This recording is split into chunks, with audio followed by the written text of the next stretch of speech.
Hey, sports fans! Coach Nick here, and welcome to the B-Ball Breakdown live show coming at you, as always, on a Monday. And I'm always joined by Andrew Combo Sal to discuss the latest and greatest in the NBA. Combo, what's going on, my man? All is well. Played some ball yesterday, lifted weights after I played, lifted some weights today, ran around with a kettlebell. So, just been working out and working on the shows. All is well. How are you? I played 3-on-3 with my son on one day, Saturday. So who else was playing? It was you, your son. Who else? LA Fitness, a couple of people who were randomly there, and they invited us, and it was going to be 2-on-2. I'm like, great, you guys have fun. And then another guy walked in. They needed a sixth, so I played, and it was fun. I got to tell you, I haven't played any kind of game like that in years. But I told you this before, my handle is much better now than it ever has been, just from like teaching it, not really even working on it, but teaching it, I guess, thinking about it, osmosis, I don't know. But Coach Nick dominated a little bit, Combo. Oh, yeah? How were you dominating in the post? I had my kale package going. I was hitting like reverse layups, inside hand layups, hitting some threes. It was fun. And also a lesson to be learned. Like, I was really not trying to score at all. I was trying to just give it up and play, give it to my kid, But, there were moments when, okay, the team needed a bucket or two, and I did. And I could lead the team in scoring without ever having to really try and score. And I think that that's maybe a lost art these days, where these guys are just out there right from the get-go, just trying to gun it and get it in. And they don't need to. The game can come to you if you can remember how to do that. LeBron's like that a little bit, right? Yeah. Well, Michael would do this. Michael Jordan would do that, where he would be facilitating the first half. He'd be really they tried to get to the big, right? They tried to get it to the big. That was part of the system. Well, that was the first couple possessions. They let Cartwright and get a touch or two. But he would be doing that, and then all of a sudden he'd start to slowly kind of get ramp it up, and then by the fourth quarter, when they needed, he'd be having his big quarters, and then they would go going away. But it was always about sort of playing in the offense and just sort of looking and feeling it. Because when you're that good, and if you think that you're that good, well, that's how you know you're that good, is because you can play that way and still be able to kind of score when you need to, when you want to, and not like because you have to, or because I just throwing the ball up. So Anthony Edwards is a good example of the opposite of that against OKC yesterday, where he was, like 2 for 12, whatever it was, to start the game. And it was ugly, and he was forcing shots because he felt like he had to take them, and I don't think he needed to. I think the offense, when he finally calmed that down a little bit and they came roaring back, it was because he's eliminated some of those shots. And then, of course, he hit a couple then, too. He finally started to make them. But it's an interesting thing where I'm starting to wonder about Ant and his position here as touting him as an MVP candidate for all these years. I'm a little bit worried watching him yesterday. Well, the stats, the box score looks pretty good when you watch it after. I mean, he could still put points on the board, and he's one of the most athletic players in sports, in my opinion. Yeah. So, I mean, the ceiling is still tremendously high, even though I would say he's having a down year. But I also think it's partly because of the trade, I mean, they just made the finals, Western Conference Finals, and they made a trade like that. And I think it kind of stunted Ant's development slightly because, it's a team sport. Right. Well, that said, yesterday they did not have Randall, I'm assuming is what you're talking about there, wasn't playing. I mean, Anthony Edwards ended up 8 for 21.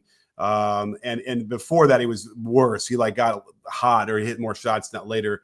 But ended up getting 7 dimes, 10 boards. Like, he was doing other things nicely to kind of keep him in it for sure. But SGA was better. SGA did the same, a bit similar version of that, but just was, ended up 13 for 24. And tough middies, like just any shot he wanted to get to and elevate and not be bothered. 37 points with his 8 assists of his own and 8 boards. So if that's a head-to-head matchup, we're seeing how they stack up together. SGA, I think, is clearly ahead of him. He's clearly ahead of him. He's also more of the prime age years than Ant is. So at the same age, I think Ant was probably better than SGA. So we'll see how things go. Players don't hit their peak till like 26, 27, 28, 29. And I think he probably still has the higher ceiling than SGA, but SGA is clearly the better basketball player right now. Okay, I hear you, and that's fair enough. In terms of the age, yeah, we probably could give Anthony Edwards a little bit more leeway there. The thing about OKC winning that game and having a big lead in the first half and then seeing it disappear until the very end and barely hanging on was that Randall and DiVincenzo did not play for Minnesota. Those are 2 big pieces that indicate to me that maybe OKC should be a little bit worried, having gotten Chet back, adding it to they're having an all-time season. No one's getting close to them in terms of what they're winning by, and yet here we are, like the Thunder or the Timberwolves just beat them soundly, and now they just about beat them again at home, shorthanded. I worry. What do you think about the Thunder? Are you concerned at all about them? I'm not concerned at all about them, but everybody is always going to be skeptical of a team that has never made the finals before. But if we just take this regular season into consideration, they have a great chance to make the finals. I would also say that Chet makes the OKC Thunder truly unique, like Porzingis makes the Celtics truly unique. And when both those guys are playing, I mean, those teams are almost unstoppable. Yeah. Well, I'm doing the video right now. I don't know if I'm going to get it done today, as it's already late in the day, but I guess for tomorrow. And looking at how Hartenstein and Chet are playing together, because we finally have some data. We finally have some games under our belt to see. The 4-1, I believe, is when they've been playing together.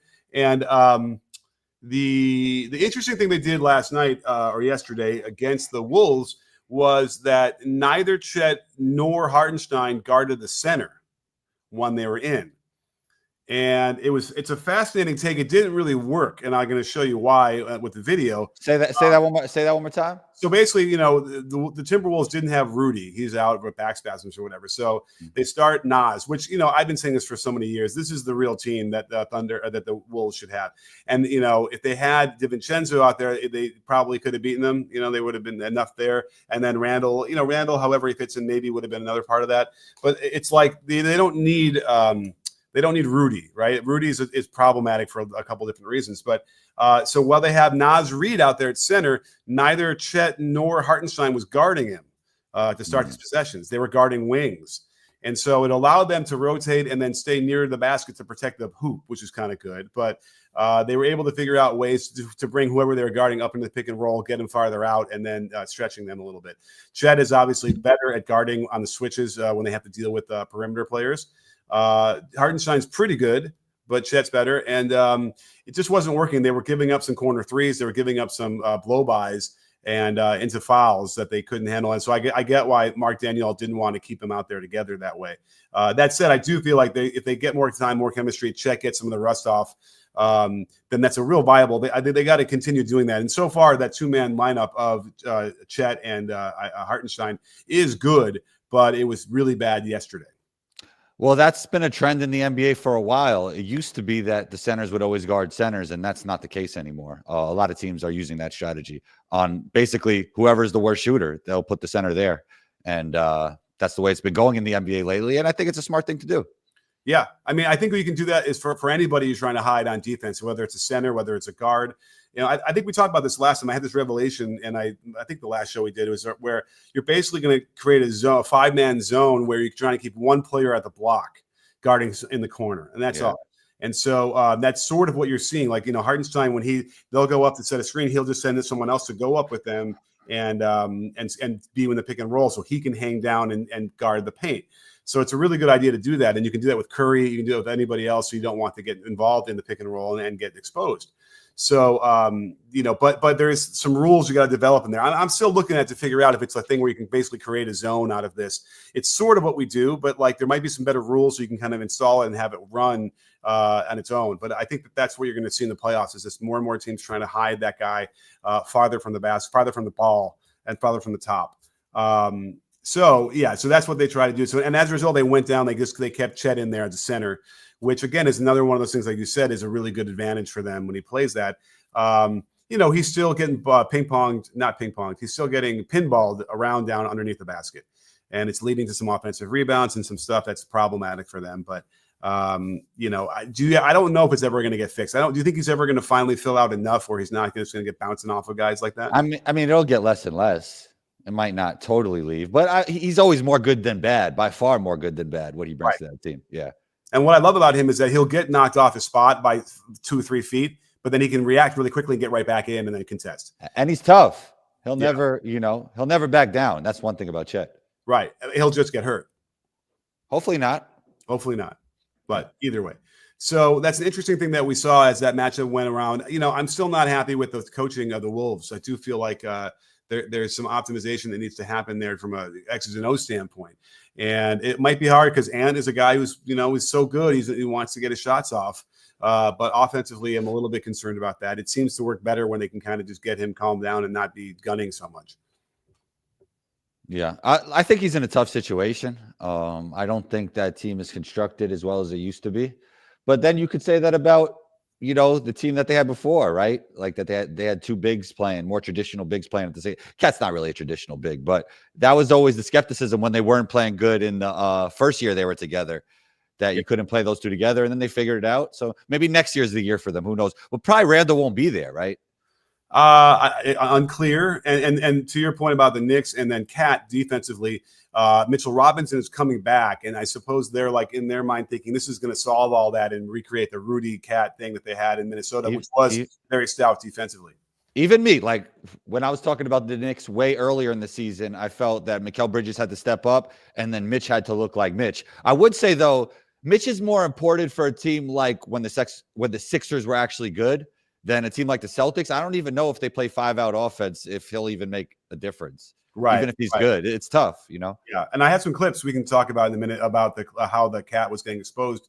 And I don't think it helps to have Mitchell Robinson next to him, because they're still going to expose that and stretch them out, the Celtics particularly. Whereas, the Cavs, because they'll kind of have a couple bigs in there that might help them there. And I still have to say that the road goes through the Celtics, right? No matter how well the Cavs are playing right now. And I believe the Cavs could beat them. They're kind of built that way to handle that. The Celtics are still the class of the East and have the experience to win that. So I think that's what you have to kind of gear yourself towards.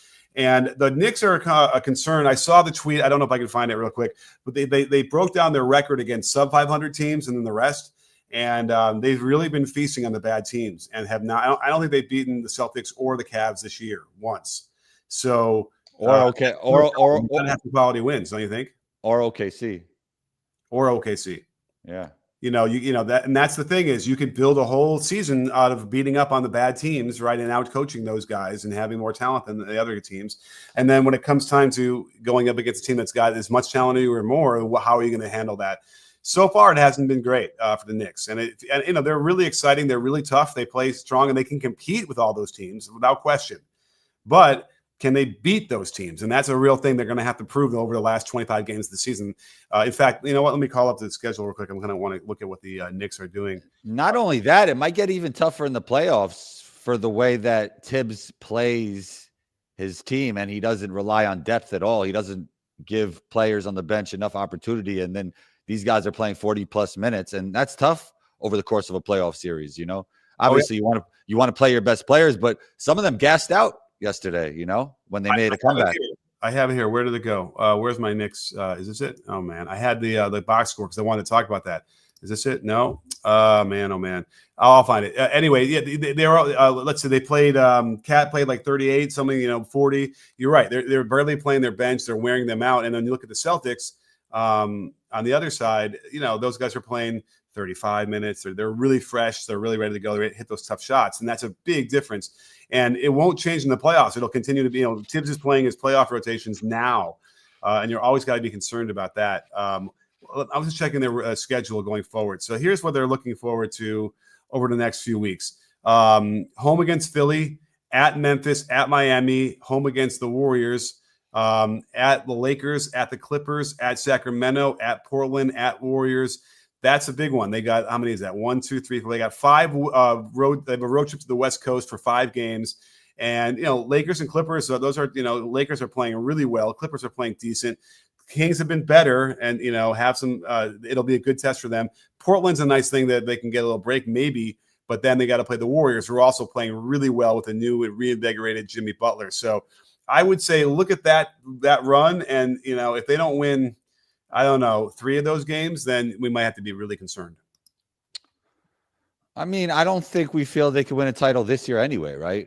That's going to be tough. Question. You're in New York. What are the boing people saying? I don't know. I don't think Knicks fans believe they're legit this year as of right now. I think there was some hope earlier in the season when the offense was getting really elite, and then Mikal started playing better at one point. OG was playing great.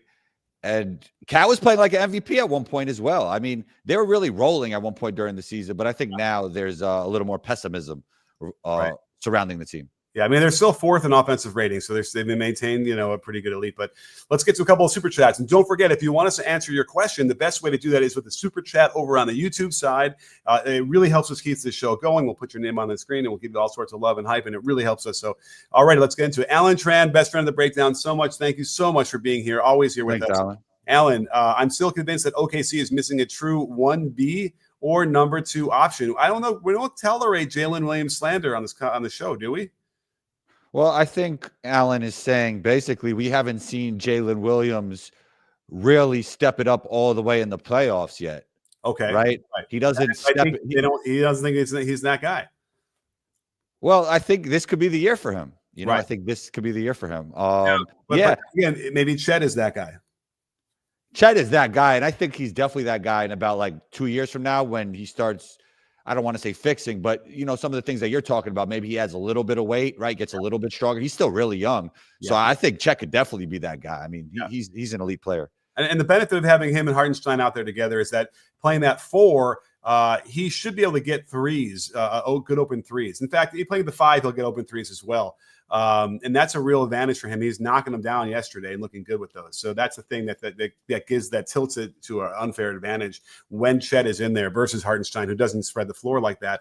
But Hartenstein gives you all manner of passing and little floaters and runners around the lane, listen, there isn't any reason you'd pick against OKC this year. I mean, they have everything they need to win a title, except for maybe deep playoff experience. But let's get to, let me finish this. Allen seems to think they don't have everything. Right. Well, they need to cash in on some of their bag of firsts. KD returning to OKC would be fire. I mean, I guess it's too late, right? It's too late now. Yeah. And yes, does KD do that? For sure, that would be sickening. But I don't think they need him. I think they just probably need maybe the last year right now of good deep playoff experience, maybe a heartbreak, and they'll get stronger for that, and they'll be ready to win it. But I don't know. I could see them getting to the finals, no problem, right? They should be able to get the finals. Oh, they should be able to get to the finals, but with KD on the team, I mean, that would make them the favorites over the Celtics. Oh, they wouldn't even be close. No, they would win it. They'd win a sweep. Or they win in 5. It's crazy because he could fit in perfectly. He's one of those superstars that fit in perfectly with every team. Yeah, exactly. Yeah. In the defensive stuff too, even at his age and his body, whatever. Yeah. But our next best friend of the breakdown is Braun out there. Thank you so much, Braun. Always great to see you. And Braun asks, question for Combo. Have you been enjoying watching the Knicks more this year or last? Elite offense, but not exactly the Tibbs gritty style. I like the offense of this team because it feels more skillful than Randall like ISO bully ball. So I like the way they play offense better this year. That's my style of play. Like I like skillful basketball. That's why I like watching EuroLeague so much, But defensively, it's been bad. And it's interesting because they have OG, they have Mikal. They got these guys who are supposed to be great defenders. Mikal hasn't been as good as people thought, especially on ball. And that's been a little bit weird. And I know it's bothering Tibbs deep down inside because he feels about the defensive side of the floor. So I think I like this year better, but the defense has definitely been worse, surprisingly, with some of the tools that they have. Oh, I know. They're 20th right now. And listen, let's get to the tape because we can't just talk crap about people and not bring the evidence, right? So I don't even know which order I'm bringing this in because they're both the same name, but here we go. It's let's try this one. Okay, so can you see this? Yep. All right. So here is okay. So here's a pick and roll at the end of the quarter, which the Celtics can go to anytime they want because they can target Cat. So let's see how this works out. So here's the thing: they bring up Cornette very simply with 7 seconds to go, and they clear out and they flatten. So you have your 3 guys pretty much along the baseline here. And at this point, though, Cat is going to be above the 3-point line, which is good because he doesn't want to get burned and give up a 3, right? This is not drop. He's above the 3-point line. But it's a simple snake dribble of a crossover with the left hand. What's-his-face is now stuck behind him. Campaign is stuck behind him. And look, Cornette does a terrific I think that's Mikal, not Campaign, if I'm not mistaken. Oh, shoot, it is. Sorry. Yeah. It's Mikal Bridges. So, Kornet does a nice job holding here. So as he's about to get around him, now he's still running into him, but that was a suboptimal path he's trying to take. And look, he gets a wide open three. Let's just let the whole thing play. Boom. That's actually a tough shot. I mean, is it? Because here's the thing. Let's look at the moment when he's pulling here. There isn't even a hand up, right? And that's about 6-7 feet. But fast forward it a little bit. This means nothing. Yeah, that's true. It's it's because it's Jason Tatum, really. Any good shooter, if you don't have a hand up here and then you have 6 feet, this is open. This is how you have to consider. Cat is 7 feet tall. Yeah, but Cat doesn't have his hand up. He's not, you know what I mean? Yeah. So I hear you. Maybe a 7-footer can be a little bit farther away because he's taller. But I don't know. I usually reserve that for Wemby and for Chet. They can be a little farther. But you're right. But again, the hands not up. There's nothing in his field of vision. Nothing's bothering him. It's a wide open shot. So boom, and they can do that every single time down and get an expected field goal percentage of that of it's in the 40s, I'd imagine, or the high 30s, maybe higher for an open shot like that. So that's a real problem, and they can continue to do that. Now, what else could they do? Cat could be even higher and switch and meet him at the point of the screen, but the real question here, and this is maybe what Tibbs needs to get a little bit more out of the box, and I don't think I've seen a Tibbs team do this, is watch where OG is right here. So you can see my mouse, right? So OG is guarding Derek White here, and it's pretty obvious as the clock is winding down. They're just gonna pull Kornet up into screening. This is where OG would say, okay, I got it. He's gonna stay up there, and they just pre-switch this. So now it's OG involved with Mikal Bridges. That's a pretty formidable defensive front when you're going up against a pick and roll when they're both involved. Wait, what happened? What happened? That would be an open corner three for Derek White, though, right? Well, not if they're on the same page. Where at this point here, and remember they're running the clock down. So at this point here, OG would just take this. Cat would get over there fast enough. And if you want to skip it 50 feet to the corner, and with about 6 seconds to go, with Cat on him, and then take your chances with a potential drive where they run out of time, that's a lot better than what they're giving up. So you know what I mean? So this should be OG should be already up here. Cat should be down there. And by the way, you can then continue to move this. Cat could kind of go down there and let Brunson, who's quicker at least, come over there, and then you can at least bury Cat in the weak side corner. So it just takes that much longer to get over there, and then they can kind of offer support to him out of the corner. Much easier than trying to help him on the top. You know what I mean? So these are the things out of the box you got to do, and this is the modern defense is going to turn into. I just don't know if Tibbs has embraced this or not. Maybe he's done it. I haven't seen it. I'll have to dig a deep dive into their defensive things to see if they pre-switched before. But this one, it was so easy to do right there. Boom, stay there, switch this, and now they don't have to deal with Cat in. And it's anybody but Cat is better than Cat in the pick and roll. So take your chances with anything else. Now let's look at another thing here. I think we have another super chat real quick, but I'll get to that in a second. While we're still on the. Let me close this one so I don't get confused. All right, so let me get to the other one. This one's even more problematic is here because now they're going to bring in if you look at this, they're going to run. Is this the same one? No, different one. This is the end of the first quarter. So at the end of the first quarter, they actually brought Kornet over, and then they kind of want to wait some more time at the end of the quarter. So now they're going to bring a wedge screen here on both sides. And look who's defending both these sides. Can you see that combo? Well, this is like horns almost. It's like horns. It is horns, whatever you want to call it, wedge. Yeah. But look who's guarding. You got Cat on one side and you got Brunson on the other. Now, this is like the cornucopia. This is like he has his choice of wherever he wants. He can go right and attack Brunson. He can go left and get Cat. This is the real problem with like what New York's got to deal with, right? And you got a knockdown shooter in Hauser here. That causes all sorts of problems. And you got a guy, roll guy, who's not a great roll guy, but whatever. He has a little gravity down there. And so, he chooses, again, to do the same kind of snake dribble, but he makes it inside out. Tatum's highly skilled, right? Tatum's top 6 skilled in the league. Mm-hmm. And comes up left-hand dribble, hits him with an inside out. Because remember, what we did see before was a crossover toward the top. Cat's got to be concerned about that. But you can see Cat's got terrible footwork. So he ends up sort of in this weird position here. This is weird. He's like half leaning back. His arms are all over the place. And then he's got to turn and run. This is better.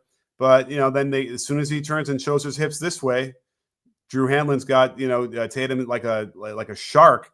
Once he sees that left foot crossing this way, boom, he's crossing over and it's over. It's in the lane. There should be a foul. They didn't call it. And he gets a nice little floater, no hand up on the shot. That's actually not terrible defense. Once he was in once he was out of that bad position from the initial. Oh, here? Yeah, I would have probably. I think he's lucky there was no foul called. I could see Tatum extended that step to kind of get the foul, but like there's a knee to the waist here. I think that should be a call, and there's probably a foul there.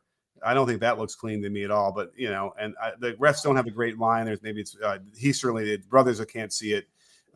He can't see it. They don't have a good line, so they're not going to call something they're not positive about. But and you can see Tatum clearly thinks he was fouled. I think Tatum is kind of those guys who doesn't quite cry wolf. I think he's legit when he wants to call. But anyway, either way, this is the problem that the Knicks have is that you can bring both of these guys up and then it cause all manner of problems in a pick and roll situation. So they need to come up with more out of the box solutions for this. And if they don't, then how far can they get in the playoffs? You think? Oh man, I mean defensively right now, I mean they're the third best team in the East. So that's the second round? Well, yeah. If they don't play the Celtics or Cleveland, they can keep going, but they're going to bump into one of those teams quick. Yeah, I agree.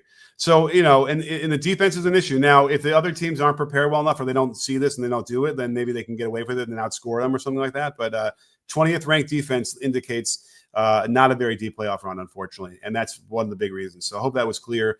I'll probably do a deeper dive to kind of with multiple games to show you how they're doing it. But, it's it doesn't have to be a negative video, by the way. It could just be like, this is the scouting report against the Knicks, and they better come up with some things. And I can give them some ideas like I just did. That will help. All right, let's get to our next super chat. Goldilocks, thank you so much. So it's very generous of you. Really appreciate it. Great name.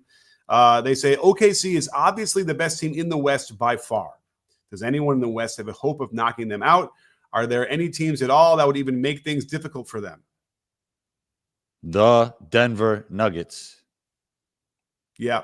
Nuggets, the Warriors. There's some weird prevailing thought that perhaps they match up with them or they can give them a hard time. And there's been evidence of that recently. But the Nuggets are probably what do the Nuggets offer? What's the problem that the Nuggets give to them that they can't handle?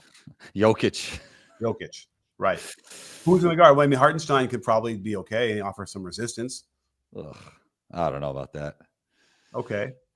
Are you mad you didn't like Hartenstein? Are you mad that Hartenstein left the New York Knicks and are now are going to downgrade his defense? I'm not mad. They should have offered him more years in the front end. I don't think they could have done anything in the back end. But right. No, I mean, I'm not mad. I just think Jokic is an unstoppable force, and he puts teams in a huge conundrum in the playoffs. And then Russ is playing well with them, and then Jamal Murray has stepped up big time. Like in the beginning, he was not looking like Jamal Murray, and he's starting to look closer, not all the way to Bubble Murray. So I think they're going to be dangerous in the playoffs. I want to look at Jamal Murray's stats the last 10 games. Can we? It's kind of curious. Let's see. Denver. Denver last 10 games. Jamal Murray. Let's see here. Am I ever wrong, Coach Nick? Never. Okay. Where are they? Points. 26.2 points a game. That's pretty much prime Murray, wouldn't you say? I would say that. 55% from the field overall, 46 from three on high volume, 6.4 assists, 3 rebounds, 1.2 steals, half a block, a couple turnovers. Good stuff. You were right. You are not lying, Combo. So we're seeing some falling out of that.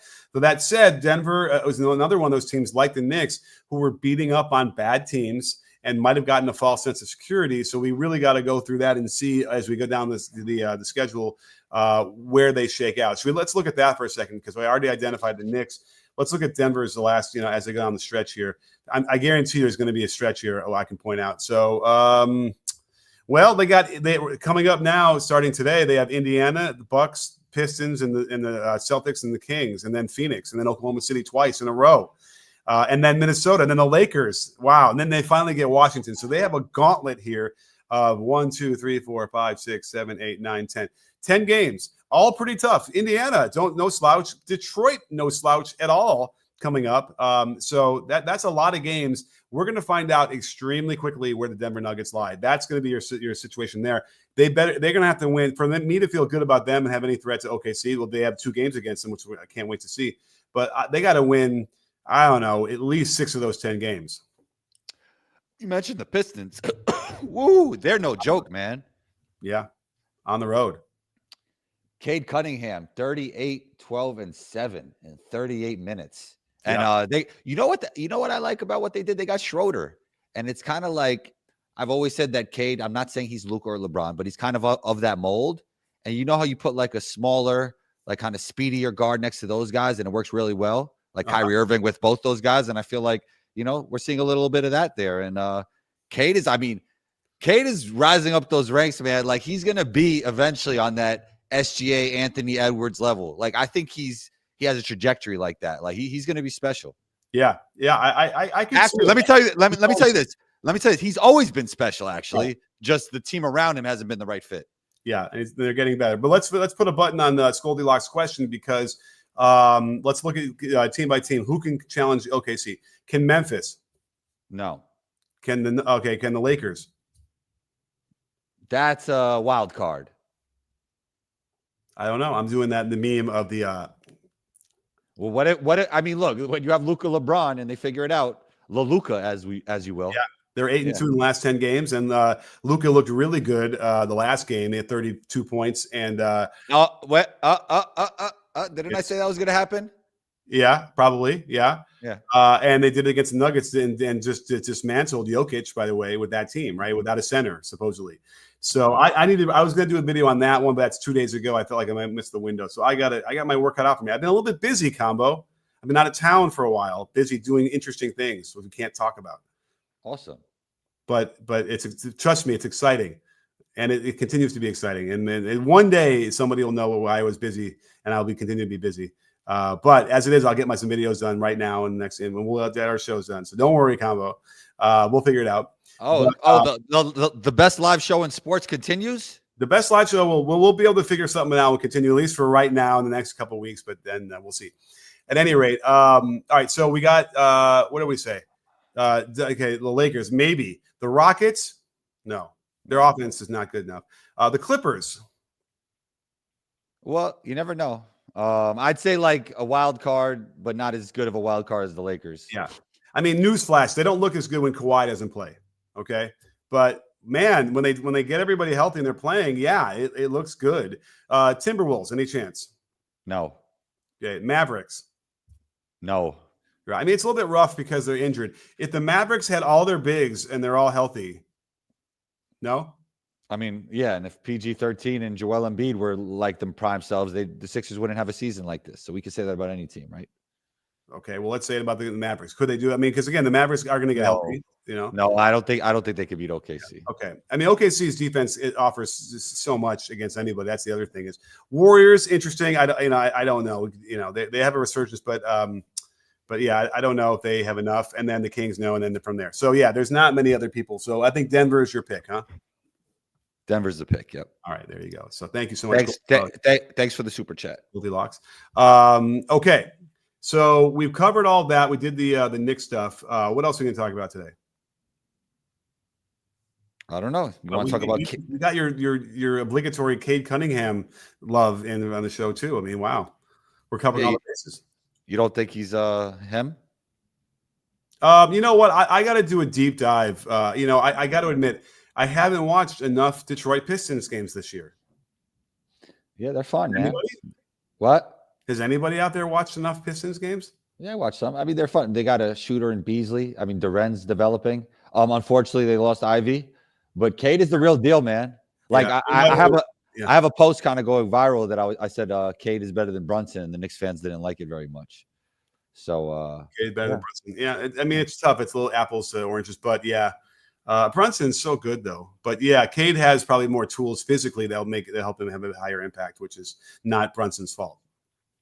Right. I mean, in the playoffs, Cade can't be targeted like Brunson can. And I just forgot what I was going to say. I had another great point about Cade does everything better than Brunson, but he's a really good scorer. How about that? Yeah, right. And he's a solid defender. Yeah. Well, I was talking about who I hadn't seen, and the Pistons were one of them, but. Anyway, we have Ben, friend of the breakdown. Ben, thanks so much. Great to see you here as always. How do Lakers win games without a center? Right. By committee on defense. Yeah. I lament that I didn't get a chance to go through the game against the Nuggets. I want to see what they did against Jokic because, I've seen things with like double teaming in certain areas that will cause problems for Jokic. And generally, if I remember, the Knicks had some success maybe last year with this, is when they double him from the weak side baseline side and not from the top. If you double from the top, he can just destroy you. But they were having some success being able to double him from the weak side on the baseline side. So I would be surprised if we didn't see that. Because again, if you double from like the wing one pass away, he's boop, it's a 3 easy, whatever. You double him from a diagonal cross like 45, that's a cut and a layup. You double him off of the cutter, and that's a layup. We saw that's what Russ is getting a lot of. They keep doing it. So but there are some ways you can mitigate that and not open up yourself up to easy buckets. So we got to check that out. But it's a good question. I need to kind of do it. Maybe I'll just do a video on it anyway. Will anybody watch it if it's a couple days late? I don't know. What do you think? I mean, I would make a Lakers video and a Pistons video ASAP. Okay. Somebody just did a video on it. I missed it. I guess that must have been today or yesterday. Huh. Okay. Well, so I'll check that out, and I would suspect that I have even deeper insight into what they're doing than anybody else out there. But I'm just kind of curious as I'm looking this up. Let's see. What kind of video? Well, what they're saying in the comments. Oh, I don't pay attention to the comments, but I appreciate the comments, and we appreciate all the super chats. Yep. Okay. So now, and then how are they going forward win without a center? I mean, listen, Jackson Hayes is a center. He's athletic. He can get to balls. That's not bad. So they can do it. They can do it with superior offense as well. So that's another big part of it. I mean, I'm kind of curious. Let's see. How many games has Luka been there? Wait, can't they? The trade deadline's obviously over. Can't they buyout market? Well, they did Alex Len. Yeah, but that might have been the good they're going to get. Now they tried to do the trade with the Nets, and they got no. They didn't. With the Hornets, you mean? Yeah, Charlotte. Yeah. I mean, they canceled it. The 1, 2, 3, 4, 5. They did, and that was weird. But okay, let me just look at the last 5 games for the Lakers. Now Luka didn't play in one of them, but whatever. We'll do last 5 games. The Lakers are offensive rating. Interesting. They're 13th.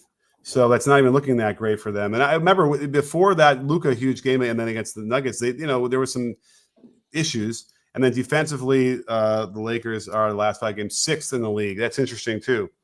So they're better defensively and worse offensively, which makes no sense. I guess we'll have to chalk it up to small sample size for right now. Well, if they could keep the defense up and Luka could continue to look like Luka, which I think he will, and then LeBron and Luka figure it out, could be dangerous. Could be dangerous. Yeah. I mean, it could be at least a situation where no one wants to play them, right? It's a headache to deal with because of your game plan. Everybody talks about the fit, right? But I think the brilliance will defy the fit. Right. It could. You never know. The vibes are better, and that's all that matters, I think. And that's how Lakers teams a lot of times go, right? The vibes get kind of bad in the middle of the year. They're struggling, and then they shake up the locker room a little bit, and then the vibes get better, and then they win more. And then great figures out a way to be great. That's usually how it works. To be great. All right. Yeah. Kind of like me in the 3-on-3 with my kid on Saturday. Very similar. Yeah. Luka, LeBron, LA Fitness, Coach Nick. By the way, LA Fitness, the rims are usually low. Hot take or no? Well, I will say this. So the one where we can't go to, which is closer to my house, the ceiling is 23 feet. Like we talked about this before. You can't shoot threes unless you want to just line drive them. I'm like, no, I can't do that. I haven't seen that in LA Fitness. That's an interesting LA Fitness. It's horrible. And the floors are terrible. So no offense to that one. I'm not seeing it, but don't go there if you want to play basketball. Now, the one in Hollywood, which is literally 6 miles away, but it takes 27 minutes to drive. That's how bad it is in LA. But they have it's a beautiful floor. The floors are good, high ceiling, but the rim closest to the door is tilted. I don't know if it's low, but it's not level. The other one is pretty good, and that's where we ended up playing. So I actually asked the guy, what are the odds they're going to fix that? Right? Is that kind of thing that would linger forever? Because guys are just dunking on it all the time, I'm sure, and they're yanking it out. They got to replace it. So we'll see. But that is a problem, I'm sure, with a lot of these courts where you get like pretty good players that just dunk willy nilly, and they're probably dunking all the time and yanking on that damn rim. Yeah. That's LA Fitness for you. Once you start dunking and the rim starts to bend, then more people start dunking. So Yeah, I guess so. Yeah. So is that a problem where you're playing in New York? Well, I don't go to LA Fitness a lot. I go to anywhere you're playing. Oh, in terms of the rim bending? Level rim? Yeah. I mean, growing up in New York City, like the rims used to be like a little off, but nostalgia, man. It was great times. You know, some of the rims were bent for sure. Yeah, right. Yeah. I mean, listen, it was always a good thing to have to learn how to calibrate on the fly a different rim. True. And then if you're at your home park, you have a huge advantage over other guys that come to your park, you know? That is true. That's true. Yeah. So I guess I shouldn't say I'm too old to have to deal with that. I can handle it. I probably can handle it better now than I could then in terms of being able to adjust. So I'm still fascinated by my handle being much better than it ever had been without really just sitting there doing all manner of ball handling drills. Well, it's the evolution of the game. Maybe you're just seeing. You're in the zeitgeist. Yeah. Well, I mean, listen, I teach it all the time, so there is little minor things where I'm demonstrating, but also I think the way we learned how to teach dribbling is so much better than it was then, so that it's just through osmosis that I'm doing it better and live. So, and by the way, luckily I wasn't being guarded by anybody that was going to snatch it from me necessarily, so that was good. But I was doing my combo, and it was smooth. If you were doing your combo stuff, you were doing something right, coach. Yeah, I was tipping off the dribble. I was hanging in the air a little bit on my pull-ups from midi. It was on. I was playing in these. I was playing in these shoes. These my top Nikes. It was really you weren't cutting hard in those. A little bit, but yeah, you come out of these shoes pretty quickly when you push off too hard. So I was like, I'm really working my footwork. Which is why I was working with kids on Sunday about when we're splitting and attacking on the catch, you got to get these the toes turned the right angle so that you're not opening yourself up to Achilles injuries and then maximizing the strength of the outside tendon of your ankle, which is the strongest tendon in your foot that will get you to push off better. At any rate, I think I don't know. I have nothing else to talk about. There's a lot of games coming up. It's fast and furious. We're getting down the stretch. There's only literally 25 games left in the season for most people. It's crazy. Yeah. No, that was a good show. Most definitely. Yeah. Always. All right. Well, keep your eye on that. I'm sure we do know we're going to have coming up a doubleheader with Denver and OKC. I want to see that for sure. And I'm sure, you know what? Let's do that real quick. Let's tout. There's got to be some good games coming up here. Tonight's games. Let me see. NBA schedule. Okay. Tonight's games. No. Oh, we got the Timberwolves in Oklahoma City again. Great. And then we have nothing. I guess the Bucks and Rockets. And anything else? Let's see. That might be. I don't see anything coming up. Maybe. We got the Sixers. Joel Embiid. Is he going to have surgery? Do we know? Yeah. I think he's needed it for a while. Sounds like they got to shut him down. I think he's just struggling so much, and it won't. It can't get. Maybe they won't get hurt more than it is now, but it can't be good. Whatever's going on. Right. We got Bucks, Milwaukee. We got Jokic and Giannis on Thursday. Should be interesting. And Timberwolves, Lakers. And then I'm looking for where's the marquee matchup of the week? I think that we might have already talked about. We got Clippers, Lakers on Friday, grudge match. Okay. So anyway, that's what we got coming up. So look forward to that. Stay tuned for a lot of videos. I'm going to try and crank them out this week. So please come back and watch them. I don't think it matters if you have your notifications on. Either they don't notify you anymore. So just keep checking the feed and find my videos. Sounds good. All right. Anything you want to tell before we go? Combos Court, wherever you listen to podcasts, COMBOS, COURT. Awesome. Well, thanks so much, Combo, as always, for being here. Thank you all for the super chats. And don't forget, sports fans, at B-Ball Breakdown, we're not a channel. We're a conversation. You in? Are you in, Combo? Yes, sir.